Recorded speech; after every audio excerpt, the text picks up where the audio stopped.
প্রিয় দর্শক, আপনাদের প্রত্যেককে আমন্ত্রণ ও শুভেচ্ছা জানিয়ে শুরু করছি আজকের বাংলা টিভি সংবাদ। পুরো সংবাদের সাথে থাকব আমি কাজী শাহিন শাহ। পুরো সংবাদে যাবার আগে দেখে নিন সংবাদের প্রধান প্রধান অংশ। বিদেশি অপরাধীদের দেশে ফেরত পাঠানোর বিষয়ে হোম অফিসের বিরুদ্ধে দায়িত্ব অবহেলার অভিযোগ, আরো কড়াকড়ি আরোপের ঘোষণা। মাওলানা জুবায়ের আহমদ হামিদি হত্যাকাণ্ডকে ঘিরে কমিউনিটিতে বিরাজ করছে ক্ষোভ, অপরাধীদের দৃষ্টান্তমূলক শাস্তির দাবি।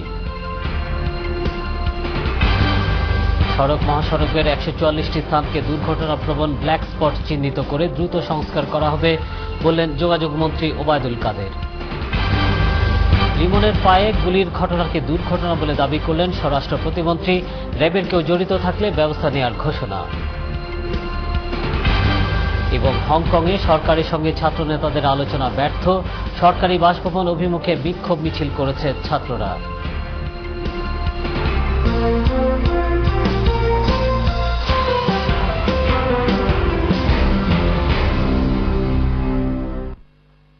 দেখছিলেন সংবাদের প্রধান অংশ, এবার জানিয়ে দেব পুরো সংবাদ। বিদেশি অপরাধীদের দেশে ফেরত পাঠানোর বিষয়ে আরো কড়াকড়ি আরোপ করার ঘোষণা দিয়েছে home office. National audit office বুধবার প্রকাশিত এক প্রতিবেদনে হোম অফিস সহ সংশ্লিষ্ট বিভাগ দায়িত্ব পালনে অবহেলা করছে এমন অভিযোগের ভিত্তিতে আইন আরো কড়া করার ঘোষণা দিল হোম অফিস। বিস্তারিত থাকছে ডেস্ক রিপোর্টে। বিদেশি অপরাধীদের নিজ দেশে ফেরত পাঠানোর জন্য ইংল্যান্ড এবং ওয়েলসে খরচ করা হচ্ছে বিলিয়ন বিলিয়ন পাউন্ড।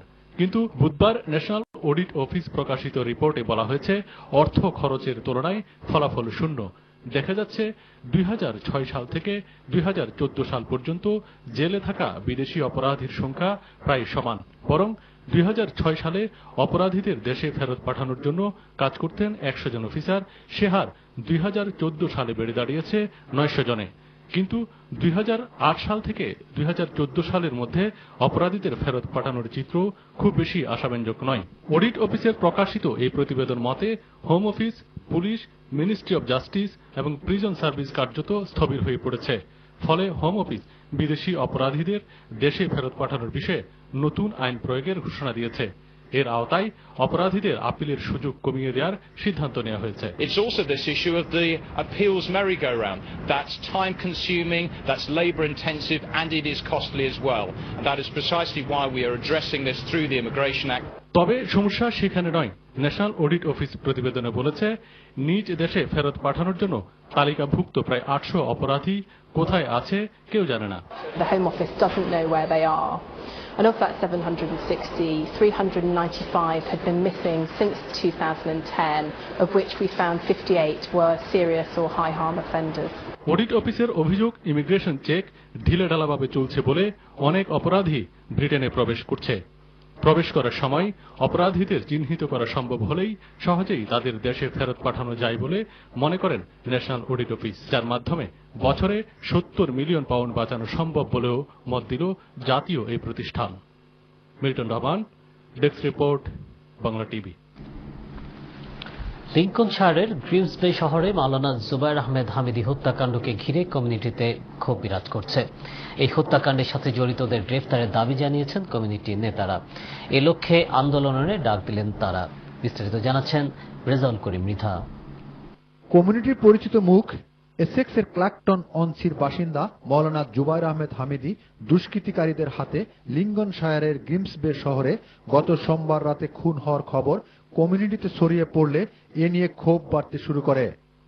এই ঘটনায় পুলিশ দুজনকে গ্রেপ্তার করলেও প্রকৃত খুনি কারা এবং কেন তাকে খুন করা হয়েছে সে বিষয়ে এখনো কিছুই জানা যায়নি। তাই এ নিয়ে প্রশাসনের কোনো লুকোচুরি চান না কমিউনিটির নেতারা। তারা চান প্রকৃত খুনিদের যাতে দৃষ্টান্তমূলক শাস্তি হয়। আমি দাবি করব যে ম্যানচেস্টার পুলিশ এর রহস্য উদ্ঘাটন করে দোষী ব্যক্তির দৃষ্টান্তমূলক শাস্তি দিবে, সেটা আমরা প্রত্যাশা করব। কমিউনিটিতে একজন ভালো মানুষ হিসেবে পরিচিত মাওলানা জুবায়ের হামিদি, তার সহকর্মী শাহজালাল মসজিদের ইমাম মাওলানা আরমান আলী বললেন, এই হত্যাকাণ্ড মেনে নেওয়া যায় না। তাই অত্যন্ত ভালো এবং সৎ মানুষ এবং আমানতদার মানুষ এবং তাই কমিউনিটির সেবা করছেন এবং সব সময় মানুষের সাহায্য সহায়তা করছেন। যে এলাকায় মাওলানা হামিদি খুন হয়েছেন সেখানে তার হাউজিং ব্যবসা রয়েছে। তাই অনেকে মনে করছেন ব্যবসায়িক কারণে অথবা বর্ণবাদীদের হাতে খুন হয়ে থাকতে পারেন হামিদি। উনি কিন্তু গড়বাড়ির মেরামতি কিছু একটু ব্যবসা করতেন, ওই ব্যাপারে হয়তো কোনো শত্রু উনির সাথে ছিল। এই হত্যাকাণ্ডের ঘটনায় কমিউনিটিতে ক্ষোভ দানা বাঁধতে শুরু করেছে। কমিউনিটির নেতারা তাই বলছেন ঐক্যবদ্ধ হয়ে আন্দোলন করার সময় এসেছে। আমরা বাঙালি সমাজকে ঐক্যবদ্ধ হতে হবে, ইউনাইটেড হতে হবে এবং এই সমস্ত বর্ণবাদী হত্যাকাণ্ডের বিরুদ্ধে আমাদের রুখে দাঁড়াতে হবে। যেভাবে হত্যাকাণ্ড আমাদের এখানে হইতেছে এটা অপূরণীয়। এইভাবে এইটার জন্য আমরা সবাই ঐক্যবদ্ধভাবে একটা করতেই হবে। কমিউনিটির মানুষ মনে করছেন ব্রিটেনে বাঙালির উপর আক্রমণ, হত্যার মতো ঘটনা ক্রমান্বয়ে বৃদ্ধি পাচ্ছেন। এ নিয়ে কমিউনিটির ঐক্যবদ্ধ না হলে এ ধরনের ঘটনা আরো বাড়বে বলে মনে করেন তারা। সরকারের সাথে আলোচনার তাগিদ দিলেন তারা। Rezaul Karim Mridha, Bangla TV news, London. 28 October থেকে ঢাকা সিলেট ঢাকা রুটে ফ্লাইট চালু করছে ইউএস বাংলা এয়ারলাইন্স। ফ্লাইট চালুর প্রথম 7 দিন সপ্তাহে প্রতিদিন এই রুটে ফ্লাইট থাকবে। এরপর থেকে সপ্তাহে 4 দিন ইউএস বাংলার বিমানে ঢাকা যাওয়া আসা করতে পারবেন সিলেটের যাত্রীরা। বুধবার ইউএস বাংলা এয়ারলাইন্সের মতবিনিময় সভায় একথা জানানো হয়। ঢাকা সিলেট ঢাকা রুটে ফ্লাইট চালু উপলক্ষে বুধবার দুপুরে নগরীর একটি হোটেলের বলরুমে সিলেটের বিশিষ্টজন ও সাংবাদিকদের সাথে মতবিনিময় করেন ইউএস বাংলা এয়ারলাইন্সের শীর্ষ কর্মকর্তারা। এতে উপস্থিত ছিলেন এয়ারলাইন্সটির ব্যবস্থাপনা পরিচালক আব্দুল্লাহ মামুন, নির্বাহী পরিচালক শাহজাহান সাজিদুর ও head of sales Shafiqul Islam সহ আরো অনেকে।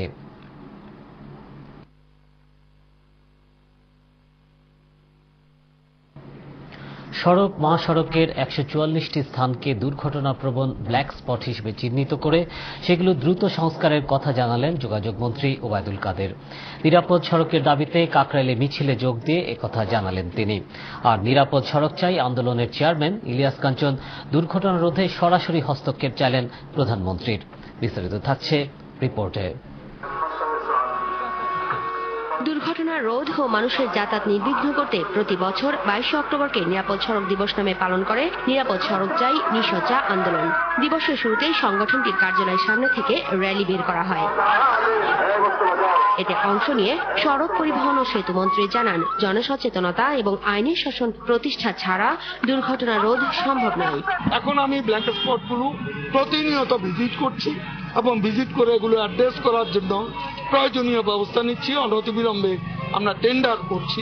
আমরা যদি আগে প্ল্যানিং এর অনুমোদনটা পেতাম তাহলে আরো আগে এগুলো আমরা করতে পারতাম। গাড়িও বাড়াতে হবে, ড্রাইভারদের প্রশিক্ষণ আরো বাড়াতে হবে, তাদেরকে কাউন্সিলিং করতে হবে, দক্ষ চালক সৃষ্টি করতে হবে এবং পথচারীদের ট্রাফিক রুল মানার ব্যাপারে সচেতন রাখতে হবে। সড়ক মহাসড়কে দুর্ঘটনা রোধে প্রধানমন্ত্রীর হস্তক্ষেপ চায় নিশচা। চালক যদি সাবধানে গাড়ি চালায়, কম দ্রুত গতিতে গাড়ি চালায়, তাহলে যাত্রী সাধারণকে ড্রাইভারকে বকাবকি করতে আমি নিজেই দেখেছি।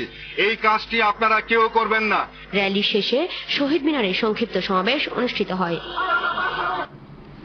আপনারা দেখছেন বাংলা টিভি সংবাদ। এবার নিচ্ছে একটি বিরতি, আর যখন ফিরব তখন অন্যান্য সংবাদের সাথে আরো যা থাকবে। লিমনের পায়ে গুলির ঘটনাকে দুর্ঘটনা বলে দাবি করলেন স্বরাষ্ট্র প্রতিমন্ত্রী। র্যাবের কেউ জড়িত থাকলে ব্যবস্থা নেওয়ার ঘোষণা। এবং হংকংয়ে সরকারের সঙ্গে ছাত্র নেতাদের আলোচনা ব্যর্থ, সরকারি বাসভবন অভিমুখে বিক্ষোভ মিছিল করেছে ছাত্ররা।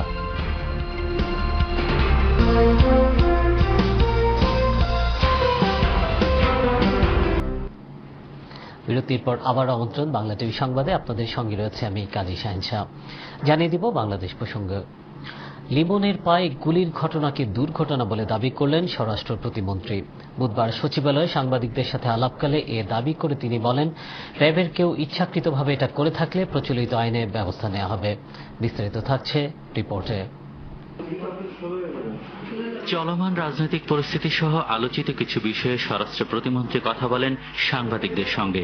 এ সময় আন্দোলন মানে জ্বালাও পোড়াও নয় মন্তব্য করে বিএনপির আন্দোলনের সমালোচনা করেন তিনি। যে আন্দোলন করতে হলে জনগণকে নিয়ে আন্দোলন করতে হবে, জনগণের সহযোগিতা না থাকলে কোনো আন্দোলনই হয় না। এখন আমরা মনে করছি যে জনগণ বিএনপির সঙ্গে নেই। এই আন্দোলনের মাধ্যমে যে তারা যদি প্রচেষ্টা নেন যে ধ্বংস করবেন, আবার জ্বালাও পোলাও করবেন, আবার ভাঙচুর করবেন, আবার স্কুল কলেজ বন্ধ করবেন, সেটা হতে দেওয়া হবে না।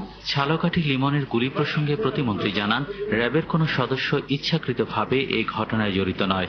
এমন পর্যবেক্ষণ তুলে ধরে তিনি বলেন, র্যাবের কিছু সদস্য খারাপ কাজে জড়ালেও এলিজে বাহিনীকে দোষী বলা যাবে না।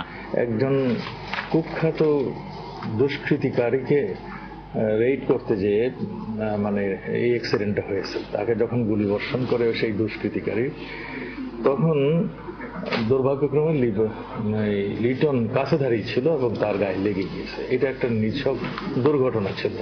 এদিকে আগামী 24 অক্টোবরের ভর্তি পরীক্ষা পর্যন্ত মেডিকেল কোচিং সেন্টারগুলো বন্ধ রাখতে ব্যবস্থা নেওয়া হচ্ছে বলে জানান আসাদুজ্জামান খান কামাল।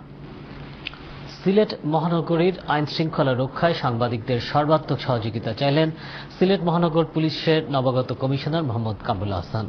মতবিনিময়কালে পুলিশ কমিশনার কামরুল হাসান বলেন, সিলেট একটি আকর্ষণীয় জায়গা। ব্যবসা, মাজার জিয়ারত ও এখানকার সৌন্দর্য উপভোগ করতে প্রতিদিন দেশের বিভিন্ন স্থান থেকে অগণিত মানুষ সিলেটে আসেন। ঢাকা ও চট্টগ্রামের পর সিলেট হচ্ছে বড় শহর। আধ্যাত্মিক নগর হিসেবে পরিচিত এই শহরের পুলিশ কমিশনার হিসেবে দায়িত্ব পালন যে কারোর জন্য সৌভাগ্যের। মতবিনিময় সভায় উপস্থিত সাংবাদিকরা নগরীর ছিনতাই রোধ ও ভুয়া সাংবাদিকদের প্রেস লিখা মোটরসাইকেলের বিরুদ্ধে ব্যবস্থা নেওয়ার আহ্বান জানান।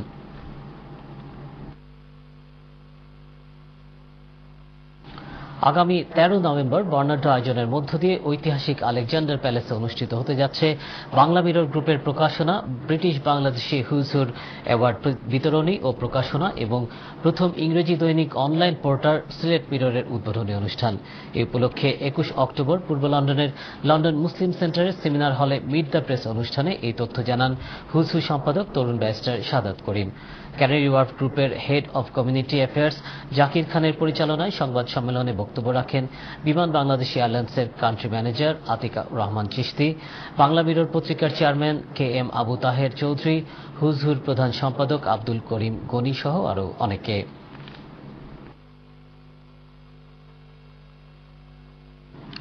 মুসলিম প্রফেশনাল ইউরোপের উদ্যোগে আয়োজিত সেমিনারে উপস্থিত বিশিষ্টজনেরা বলেছেন, প্রত্যেক ব্রিটিশ বাংলাদেশি মুসলিমদের উচিত ব্রিটিশ ভোটার তালিকায় তাদের নাম অন্তর্ভুক্ত করা। 21 অক্টোবর মঙ্গলবার সংগঠনের উদ্যোগে ব্রিটিশ হাউস অব লর্ডসে census report 2001 ethnic minorities in UK সেমিনারে সভাপতিত্ব ও সঞ্চালনা করেন এমপিএফ এর চেয়ারপারসন ব্যারিস্টার মোহাম্মদ খালেদ নূর। এতে স্বাগত বক্তব্য রাখেন ব্রিটিশ হাউস অব লর্ডসের সদস্য লর্ড নাজির আহমেদ। বিভিন্ন বিষয়ভিত্তিক আলোচনায় অংশগ্রহণ করেন বিশিষ্ট শিক্ষাবিদ doctor Jamil Sharif, professor Anthony Heath, বিশ্বনায়তন সিটিজেন ইউকের সিনিয়র অর্গানাইজার জর্জ গেব্রিয়েল। সভায় স্বাগত বক্তব্যে লর্ড নাজির আহমদ বলেন, ব্রিটিশ মুসলিমরা তাদের নিজেদের অধিকার ও কর্তব্য নিয়ে অনেক পিছিয়ে আছে, তাদের এগিয়ে যাওয়া উচিত।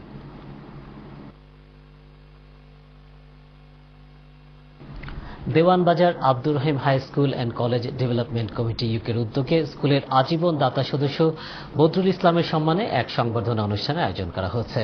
21 অক্টোবর পূর্ব লন্ডনের সিনিয়র সিটিজেন ক্লাবে আয়োজিত সংবর্ধনা সভায় সভাপতিত্ব করেন কমিউনিটি নেতা আব্দুল কালাম সেতু। কমিউনিটির সাধারণ সম্পাদক মিনার আলীর পরিচালনায় এতে সংবর্ধিত বক্তব্যের বদরুল ইসলাম বলেন, অতীতের মতো ভবিষ্যতেও তিনি দেওয়ানবাজার স্কুল ও কলেজের জন্য কাজ করে যাবেন। এছাড়া তিনি তাকে বালাগঞ্জ ওসমানীনগর ট্রাস্টের সভাপতি নির্বাচিত করার জন্য এলাকাবাসীর জন্য কৃতজ্ঞতা জানান। ফারহানুর চৌধুরীর কোরআন তেলাওয়াতের মাধ্যমে শুরু হওয়া অনুষ্ঠানে অতিথি হিসেবে বক্তব্য রাখেন আইনজীবী ও কমিউনিটি নেতা আব্দুল রব মল্লিক, এডুকেশন ট্রাস্টের সাবেক কোষাধ্যক্ষ আব্দুল আলী, বোয়ালজোর হাই স্কুল ডেভেলপমেন্টের সভাপতি আব্দুল কাইয়ুম মানিক।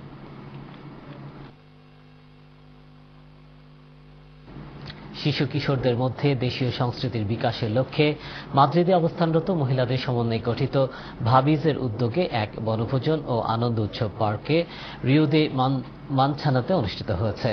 আমাদের স্পেন প্রতিনিধি সেলিম আলম জানান, 21 অক্টোবর রোকসানা আক্তার হাসি, শামিমা হোসেন ও ডলি বেগমের যৌথ ব্যবস্থাপনায় এবং আতাববি, সুমন হাওলাদার ও আবু বক্করের সহযোগিতায় অনুষ্ঠিত এই আনন্দ ভোজনে আয়োজন ছিল দেশীয় বিভিন্ন রকমের খেলাধুলা ও পুরস্কার বিতরণী অনুষ্ঠান। উদ্যোক্তারা মনে করেন, শিশুদের কাছে বাংলাদেশের কালচার এবং দেশের ঐতিহ্য তুলে ধরা প্রবাসী সকল বাংলাদেশিদের উচিত। প্রবাসে বেড়ে ওঠা ভবিষ্যৎ প্রজন্মকে দেশের প্রতি ভালোবাসা শিখানোর জন্যই তাদের এই প্রয়াস।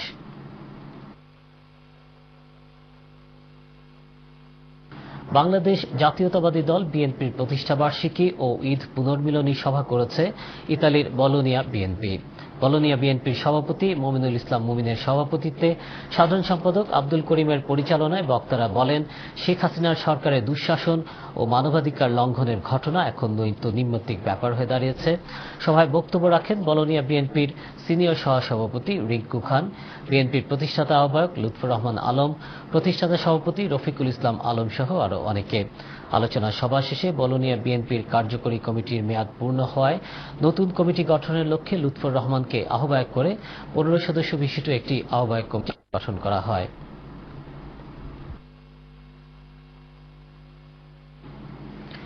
এবারে আন্তর্জাতিক প্রসঙ্গ। হংকংয়ে সরকারের সঙ্গে ছাত্রনেতাদের আলোচনা ব্যর্থ হওয়ার পর গণতন্ত্রপন্থী আন্দোলনকারীরা চীনপন্থী নেতার পদত্যাগের দাবিতে তার সরকারি বাসভবন অভিমুখে বিক্ষোভ মিছিল করেছে। প্রত্যক্ষদর্শীরা জানান, প্রায় 200 বিক্ষোভকারী প্রধান নির্বাহী লেউং চুংইং এর বাসভবন অভিমুখে পদযাত্রা করে। অন্য আন্দোলনকারীরা হংকংয়ের প্রধান সড়কগুলো দখল করে রেখেছে।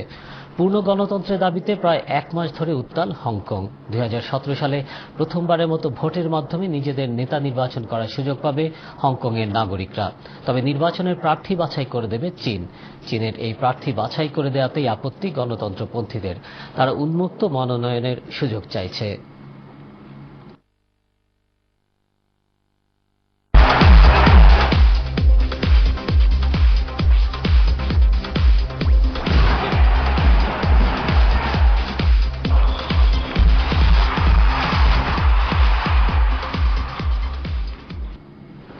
ক্রিকেট। অস্ট্রেলিয়ার বিপক্ষে 2 টেস্ট সিরিজের শুরুটা মোটামুটি ভালোই করেছে পাকিস্তান। প্রথম ম্যাচের প্রথম দিনে স্কোরবোর্ডে খুব বেশি রান না উঠলেও বড় ইনিংসের সম্ভাবনা জাগিয়েছে মিসবাউল হকের দল। ইউনুস খানের শতকের উপর ভর করে 4 উইকেটে 219 রান করেছে স্বাগতিকরা। বুধবার দুবাই আন্তর্জাতিক ক্রিকেট স্টেডিয়ামে টস জিতে ব্যাট করতে নামা পাকিস্তানের ইনিংসের শুরুটা অবশ্য ভালো হয়নি। প্রথম ওভারেই মোহাম্মদ হাফিজকে হারায় তারা। চতুর্থ ওভারের প্রথম বলে ফিরে যান আরেক উদ্বোধনী ব্যাটসম্যান আহমেদ শেজাদও। 7 রানে 2 উইকেট হারিয়ে বিপদে পড়া পাকিস্তানকে কক্ষপথে ফেরান দলের সবচেয়ে অভিজ্ঞ ব্যাটসম্যান ইউনুস খান। আজহার আলীর সঙ্গে 108 রানের জুটি গড়েন ইউনুস। 53 রান করে আজহার ফিরে গেলেও হার মানেননি ইউনুস। মিশেল জনসনের বলে বোর্ড হওয়ার আগে 106 রান করেন তিনি। তার 223 বলের ইনিংসটি 10টি 4 ও 1টি ছক্কায় সাজানো। ক্যারিয়ারে ইউনুস খানের এটি 25তম টেস্ট শতক।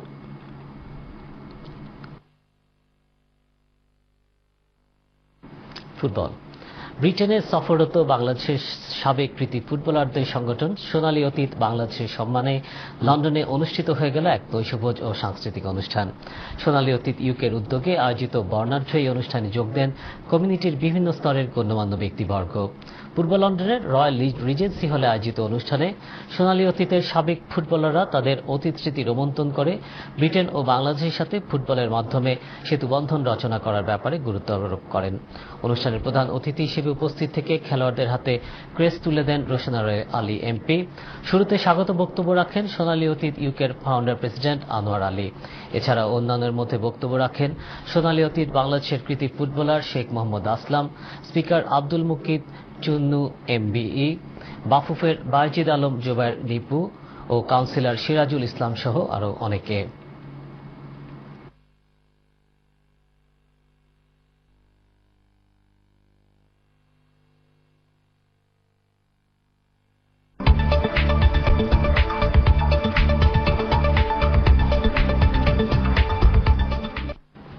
বৃহস্পতিবার ইংল্যান্ড এবং ওয়েলসের আকাশ মেঘলা থাকবে, অন্যদিকে স্কটল্যান্ড ও নর্দার্ন আয়ারল্যান্ডের আকাশও মেঘলা থাকবে। এবারে জানিয়ে দিচ্ছি ব্রিটেনের প্রধান কয়েকটি শহরের বৃহস্পতিবারের সম্ভাব্য তাপমাত্রা।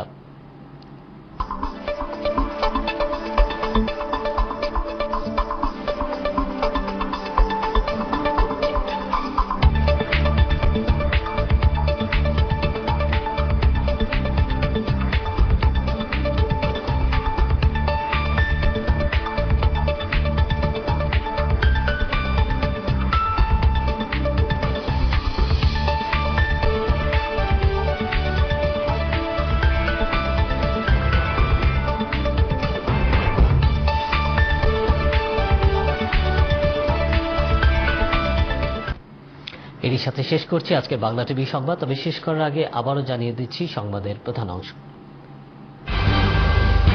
বিদেশি অপরাধীদের দেশে ফেরত পাঠানোর বিষয়ে হোম অফিসের বিরুদ্ধে দায়িত্ব অবহেলার অভিযোগ, আরও কড়াকড়ি আরোপের ঘোষণা।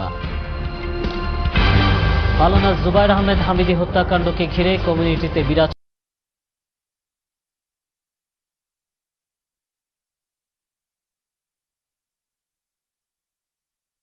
করছে ক্ষোভ, অপরাধীদের দৃষ্টান্তমূলক শাস্তির দাবি। সড়ক মহাসড়কের 144টি স্থানকে দুর্ঘটনা প্রবণ ব্ল্যাক স্পট চিহ্নিত করে দ্রুত সংস্কার করা হবে বললেন যোগাযোগ মন্ত্রী ওবায়দুল কাদের। লিমনের পায়ে গুলির ঘটনাকে দুর্ঘটনা বলে দাবি করলেন স্বরাষ্ট্র প্রতিমন্ত্রী। র্যাবের কেউ জড়িত থাকলে ব্যবস্থা নেওয়ার ঘোষণা। এবং হংকংয়ে সরকারের সঙ্গে ছাত্রনেতাদের আলোচনা ব্যর্থ, সরকারি বাসভবন অভিমুখে বিক্ষোভ মিছিল করেছে ছাত্ররা।